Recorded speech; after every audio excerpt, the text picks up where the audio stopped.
The upcoming Sony A7V finds itself in a particularly complicated position, expected to carry forward the enormous success of the A7 IV, a camera that became one of Sony's most iconic and best-selling hybrids. Yet the environment around it has changed dramatically.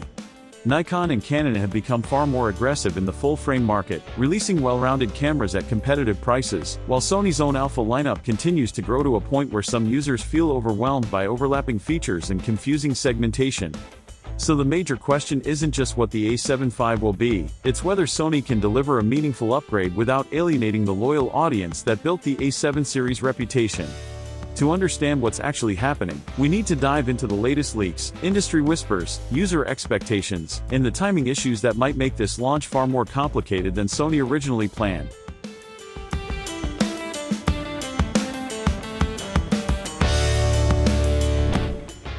For months, the Sony A7V has been the subject of quiet speculation.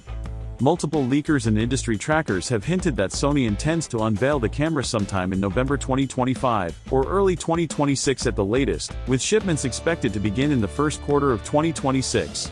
This timeline fits right into Sony's long-established release rhythm, a new A7 series hybrid roughly every 3 to 4 years. But while the timing initially seemed predictable, things quickly became murky.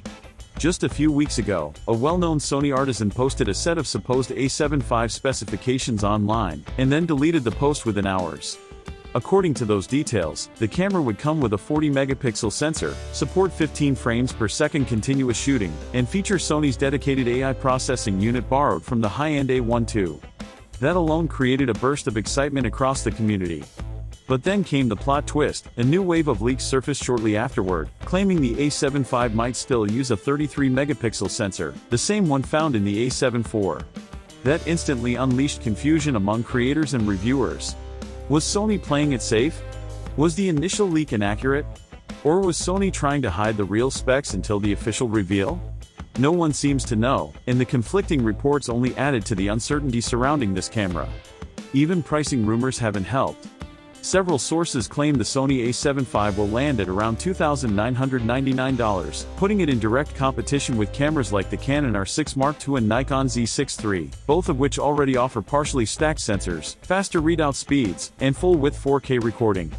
At that price point, Sony can't afford to be conservative. Which brings us to the biggest question surrounding the camera: what kind of sensor will it actually have? A large portion of Sony shooters expect, or rather, demand, at least a partially stacked sensor, something that significantly outperforms the A7 IV's slow readout. In 2025, fast readout isn't a luxury, it's a standard expectation in the $3,000 category. Without it, rolling shutter issues could immediately make the A7V feel behind the competition at launch. Some insiders have even suggested that Sony's internal lineup conflicts may be influencing the development timeline. With the A7S series, the FX series, and the A7 line all repositioning themselves within similar price brackets, Sony may be struggling to give each model a clear identity without cannibalizing sales. If true, this could explain why leaks are inconsistent and why Sony appears to be adjusting its release strategy in real time. But while the specs remain unclear, one thing isn't: the Sony A7V is definitely coming. The uncertainty lies in how Sony plans to present it and what compromises, if any, they'll make. Before examining the timing further, we should consider what photographers and filmmakers actually want from the A7V. The A7 IV was a great hybrid camera, flexible, reliable, and capable of handling a wide variety of shooting styles.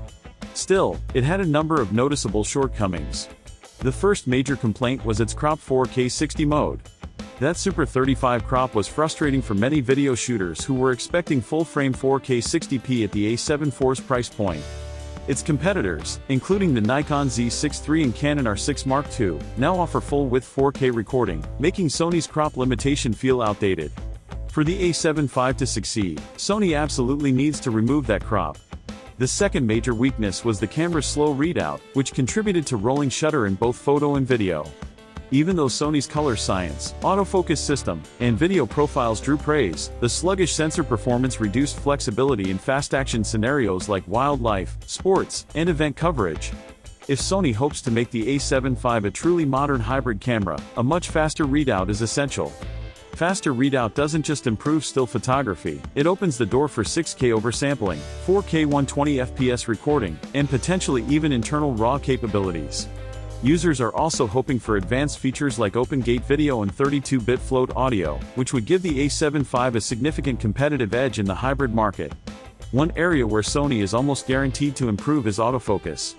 With the dedicated AI processing engine introduced in the A7RV and carried into the flagship A12, the A7V could gain advanced subject recognition, pose estimation, and more reliable tracking for people, animals, and vehicles. For professionals who often shoot dynamic environments such as weddings, concerts, or sports events, these upgrades could make the A7V one of the most consistent autofocus systems in its price range. Then there are ergonomics, an area where many users hope Sony makes meaningful upgrades. A noticeable number of photographers want Sony to adopt the A7RV style body, offering a more robust flip-tilt display, improved thermal management, and better weather sealing. Some even hope Sony will incorporate the deeper grip design from the A9 III, though leaks imply the A7V may retain a style closer to the A7 IV's body. Regardless, refining handling and usability will play a major role in how the camera is received. If Sony delivers a package that includes full-frame 4K 60, a faster sensor readout, improved IBIS, next-generation autofocus, and thoughtful handling improvements, the A7V could easily become a dream hybrid camera for many creators. But if Sony misses those key expectations, the camera risks being overshadowed by its rivals before it even reaches store shelves. So when exactly should we expect the Sony A7V? Insider reports suggest Sony has two major launches scheduled, one around November or early December, and another in late January. The A7V could be part of either announcement, depending on how Sony manages inventory and product overlap. The timing also becomes interesting when we consider that Sony recently reduced the price of the A7 IV by $700, dropping it to $1,999, the lowest price the camera has seen. Big price cuts like this are usually a sign of inventory clearing. Sony appears to be preparing space on the shelves for something new, but may not want the A7V announcement to interfere with holiday sales of the A7 IV. This strategy would make sense. Sony could tease the A7V late this year, stir excitement, maintain A7 IV sales during the peak season, and then begin shipping the new model in early 2026 when demand resurges. To make things more interesting, Sony is also rumored to unveil several lenses alongside the A7V, including a 100-400mm f/4GM, a 100-400mm G variable aperture lens, and a new 20mm f/2GM ultra-wide zoom. If accurate, this suggests Sony might use the A7V launch to refresh its broader alpha ecosystem, not just introduce a single camera. But timing remains risky. Nikon's Z6 III and upcoming Z7 III, Canon's R6 Mark III, and Panasonic's latest S5 II series are all gaining attention. If Sony waits too long or delivers a lukewarm upgrade, the A7V could struggle to stand out in a market where competitors are innovating rapidly. At this moment, the Sony A7V feels like a product stuck between two generations, between expectations and reality, ambition and internal competition. Nikon has regained momentum, Canon is preparing major upgrades, and even Panasonic is re-establishing its footing with strong hybrid options. In such a competitive landscape, Sony can't rely on incremental updates anymore. Creators want a camera that feels future-proof, not one that simply matches last year's standards.